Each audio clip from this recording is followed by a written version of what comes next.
minimum छाछाया जरा IG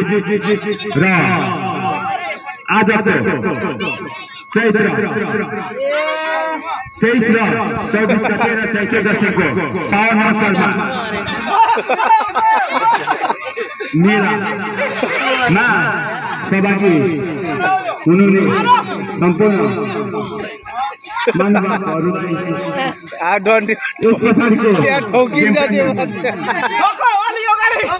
कार्य अवस्थामा रहिदिनु म हार्दिक अनुरोध गर्दछु र आजको खेल पहिलो खेल हन्डीफोर हुँदैछ भने दोस्रो पनि आज गोरी तनाई पनि 40 वर्ष पुग्नु भएको